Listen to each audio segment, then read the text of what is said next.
This here is Sanandra's Anglican Church at South Brisbane, and it's amazing just how high up it is. The land seems to slope down from up higher there. There's a bit of a ridge there going down towards the river. Kind of like it's on an island almost. There's traffic all the way going around it. I'm going to go and find the person who's going to let me in. I saw a really interesting photo of when this church was being built. It was taken from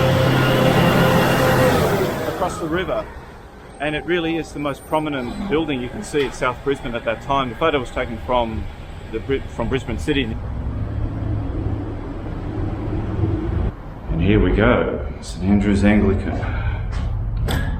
It's open. Whoa. It has a mega high ceiling, this one. A lot of the churches I've seen have very high ceilings. This one is exceptional.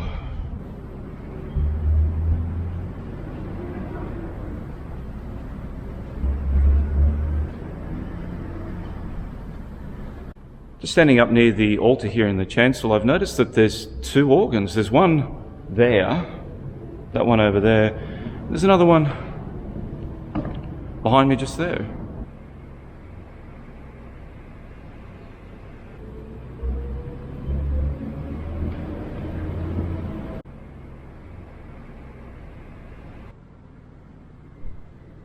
I've just found here a small little bust of the architect of this church. His name is Andreas Church, 1820 to 1907, architect of Sanandra's Anglican Church, South Brisbane.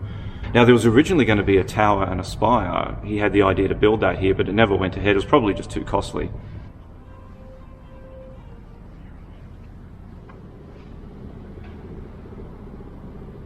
So I've been allowed to wander around this church and have a look to my heart's content, which is very, very nice. I still never know if I'm allowed to go near the altar at all. Our glorious dead. Oh, that's a little memorial to those who died in the Great War.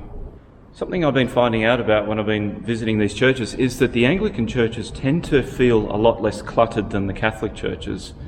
Little knickknacks around the place, little things that you see here and here and here, but that's in Catholic churches. But in Anglican churches and cathedrals, it's a little bit more sparse. Like, for example, I'm looking at that wall over there at the far end, and you can see that there's, apart from one plaque and the little circular window up above, stained glass window, there's nothing else there. It's unadorned.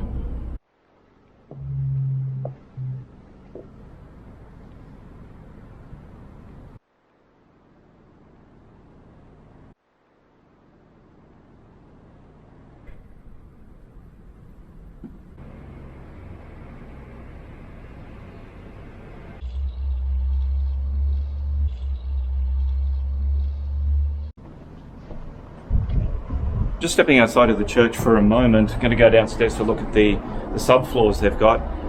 And just in front of me there is the Parish Hall. That was built in 1909. It's just over there. There was another building right here where that car park is now. That was what was it? I think that's where the vicar lived, or the minister lived, and it was removed. And now it's at Vale, apparently. I think it's a private house now.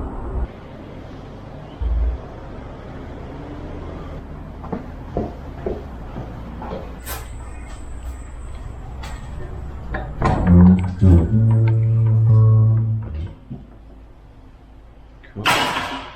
So now I'm in the subfloor of Sanandra's Church, and this is a huge space. The church is right above me. Youth clubs and things. There's a library here. It's called Matthew Hale Public Library.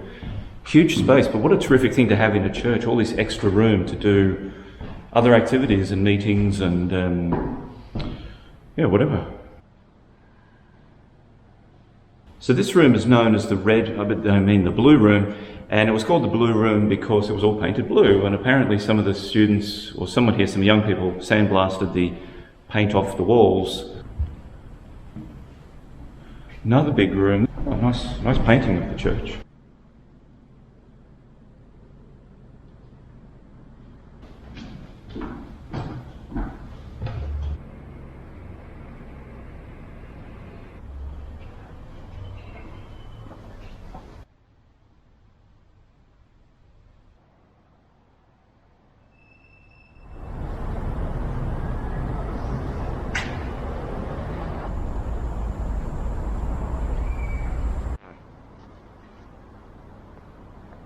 Is there anything behind me I'm going to trip over?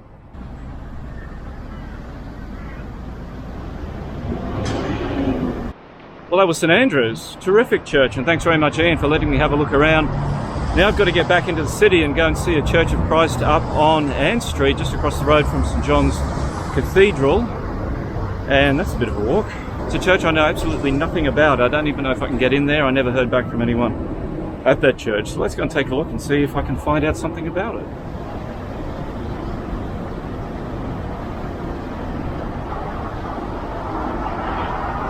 Standing outside what is called the Good Shepherd Church. It was originally a Methodist church called Church of Christ, and it was built in 1881.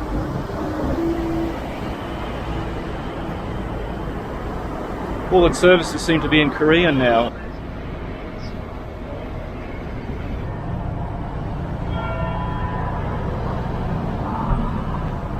The door seems to be open. I'm just going to give it a go. He's open. Hi. Hello. Can I help you? Yeah, I just wondered, when is the church open for services? Sundays. It is only Sundays, is Yes. it? Okay, all right. I'm doing a documentary about the churches of Brisbane, and I thought, I don't know anything about this one, and I was walking past, I It's thought... Church of Christ. It's Church called of your church in Brisbane City Office. And it's a Korean church now, is it? No, yeah. Oh, it is? All the support's everything's original? Everything's original. The only thing that was added from years ago was the back rooms. Okay, all right, yes. Oh, it's lovely in here. Yeah. What a little surprise. Unfortunately, we've been broken into twice Oh, no. since I've been here. You can see they broke one of the stained glass windows. Oh, I okay. got in.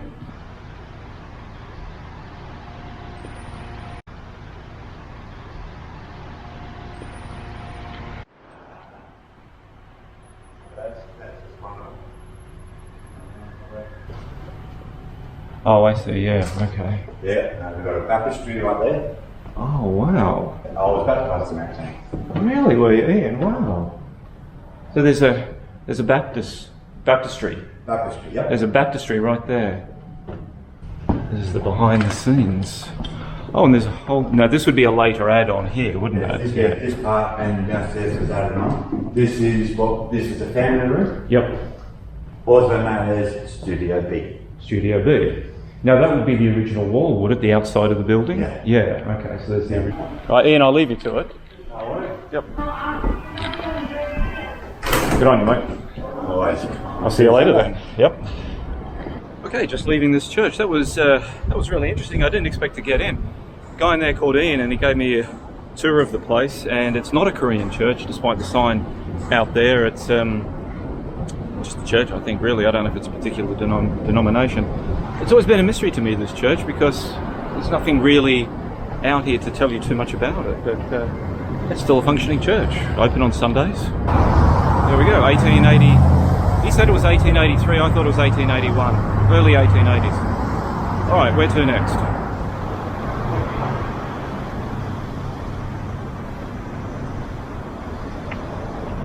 Here we are at the next church. This is St Patrick's Catholic Church on Morgan Street in Fortitude Valley. The foundation stone was laid in 1880 and the first service was held in 1882.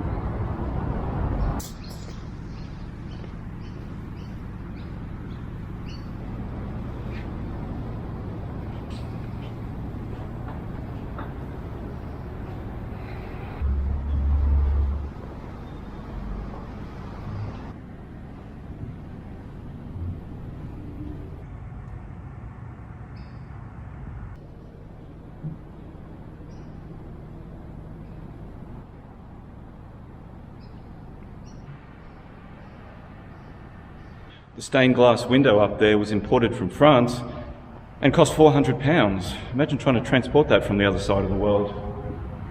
It has a much older world feel about it, and I don't know why. Maybe because some of the paint is peeling, you can see there, but that's actually kind of beautiful. It's part of its charm in here, really. It's the first time I've seen a church with the paint in that condition, but I think it looks wonderful.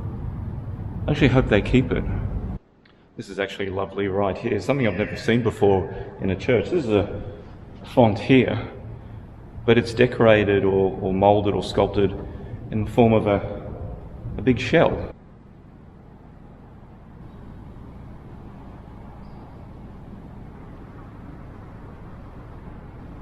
It's a very simple layout, but I think that's in keeping with the, I don't know, it almost feels like a Protestant church. It's not, even the windows are quite plain. It's not, I've seen other Catholic churches which are much more ornate and a lot more art and colour, and this is a bit more restrained, a bit more subdued, and I really like it. Ooh, nice breeze coming in, it's really hot.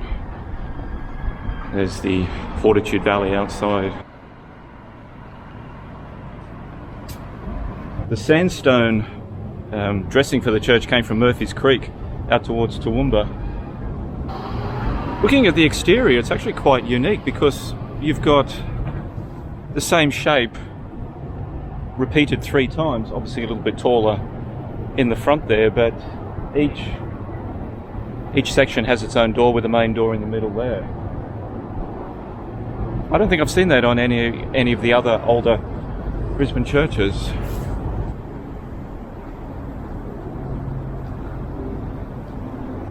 See that there? Like this extension here, and it's up there. It's like there used to be a window, or they were going to start building a window and change their minds.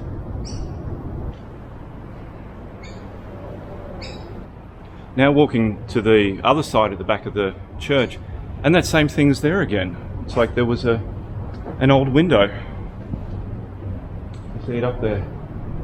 Something has certainly changed here because there's a door there, but there's no stairs. It's quite lovely here under the tree. But by the 1950s, the congregation had pretty much moved away from the area. Fortitude Valley was seen as no longer really a desirable area to live. And I believe it was in the early 1990s that the parish of St Patrick's was wound up. Today this church is administered from St Stephen's Cathedral in the city. Going for a quick look up onto the balcony. So Patrick's gone up ahead with the torch, and I shall follow.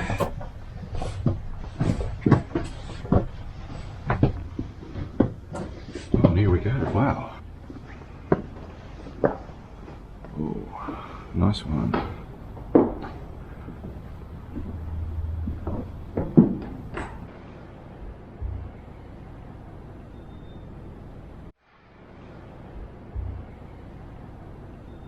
Well, that's St Patrick's Catholic Church in the Valley. The next one I'm going to is, I know it as Parish Presbyterian Church at South Brisbane. I don't know its actual name, but anyway, that's where I'm off to next.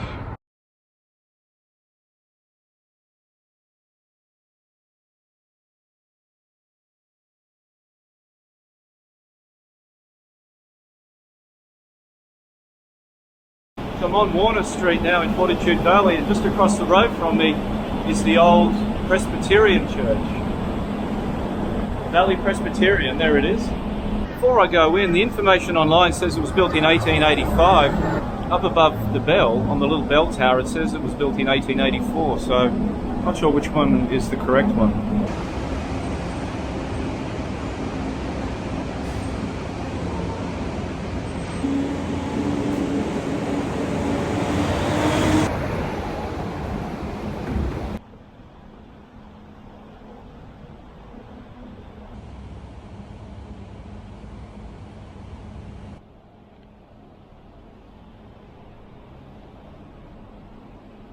Just walking in through the main door, and above it there's some stained glass, and it says, "In memory of Donald M. Hale, Session Clerk, 1908 to 1956.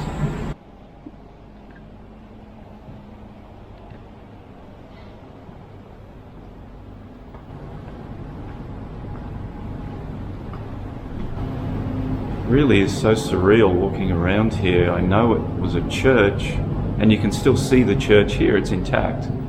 Here, these pillars, they're originals, they're still in place. And up there's some windows. Now I know that this church was extended in the early 20th century. So those windows up there were probably facing outdoors. So if you were sitting down here on a Sunday morning listening to the minister, you would have sunlight coming in from there.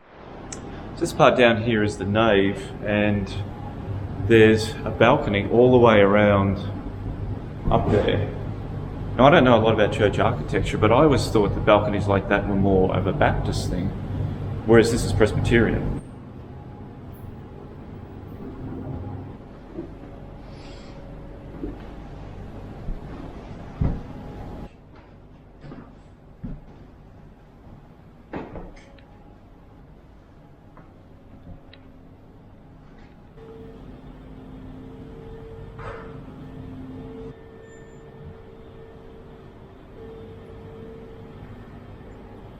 Just above the bar, around some of the windows, I can see some tracery, some kind of curly swirl work that runs right along this wall, but it's not on the other wall there. So I wonder which way are we facing? It's a really cool bar.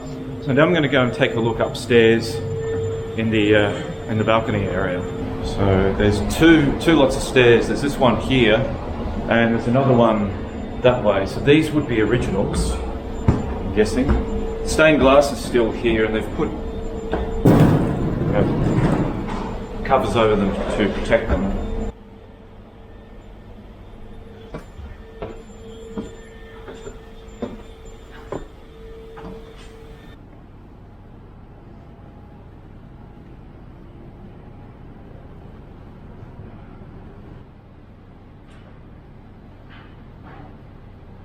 It's nice to see that the original roof trusses are still in place here.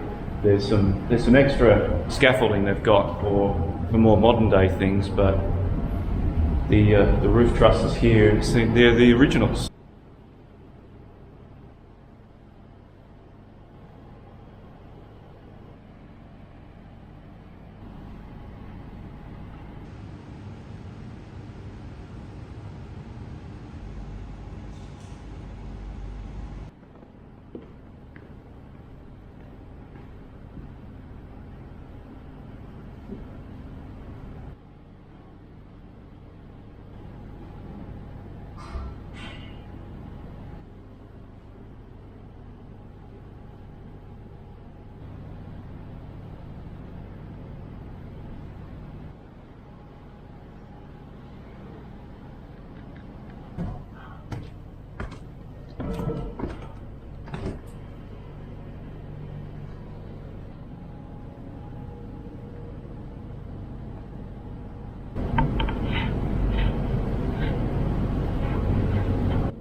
And this is the back of the church here. Now this is the extension that was put in the 20s, I think.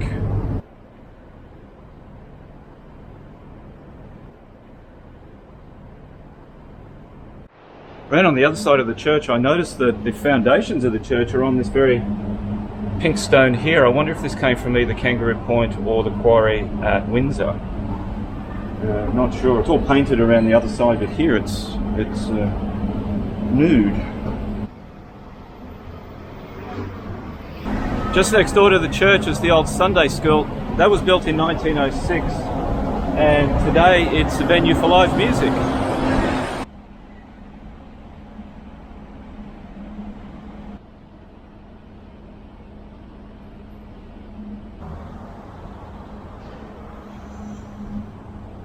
Finishing up at the Valley Presbyterian Church, and as I think I may have said previously in the video, I'm not religious whatsoever. This was a beautiful church in its day, and though it's sad it's no longer a church, it's now a place of fun and entertainment for all ages, really. Of course, holy moly, mini golf course in there. I think it's wonderful. So very strange experience, very very surreal, not what you would think you would find in a church.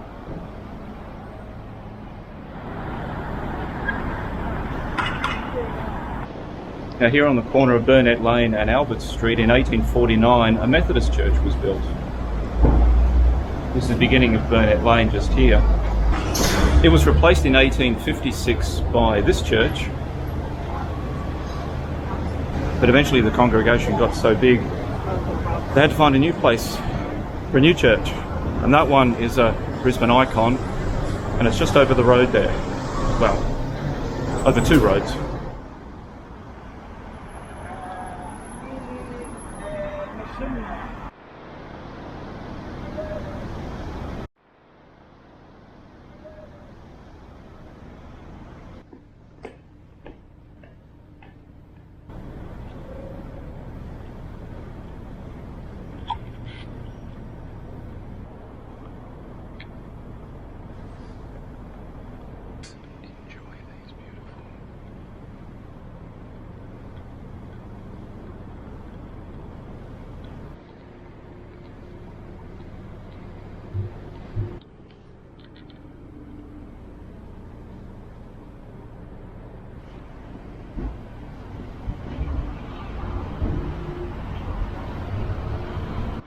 There's a little model of the church right here.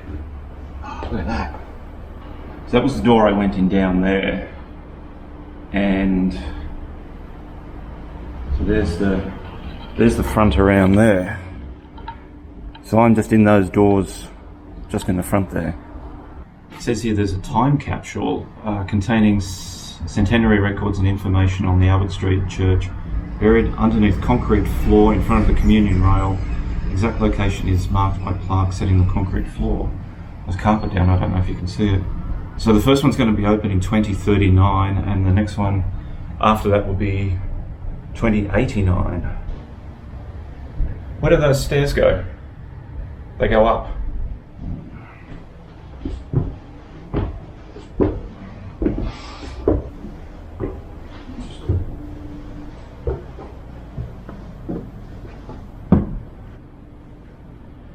It's slightly vertigo-inducing up here. I'm not generally afraid of heights. I'm more afraid of widths. Wow.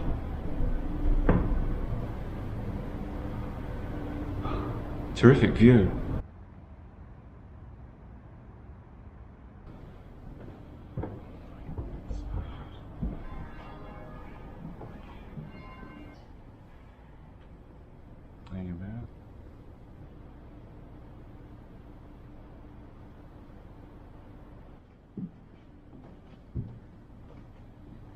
There's such a beautiful smell in this church, that old world, old wood smell that's in here. So beautifully colourful in here, the stained glass, the beautiful different shades of the wood and everything. It feels a lot more intimate, this church, than what it looks like from the outside. It feels very cosy, colourful and cosy. Albert Street Uniting Church. Beautiful. Absolutely beautiful. And there's that smell again. No, it's the wood, yeah. All right, well, I think it's time to move on. What a wonderful church this one here is, the Albert Street Uniting Church. Thank you to everyone who allowed me in here to take a look. Beautiful, beautiful church. Now I've got to find the crypt, because that's going to be my way out. So this is the crypt here. This is also the exit to the building for me for today, so there we go. Thank you, Albert Street Uniting Church. Had a wonderful time. If you've never been in this church, go and take a look. It's awesome.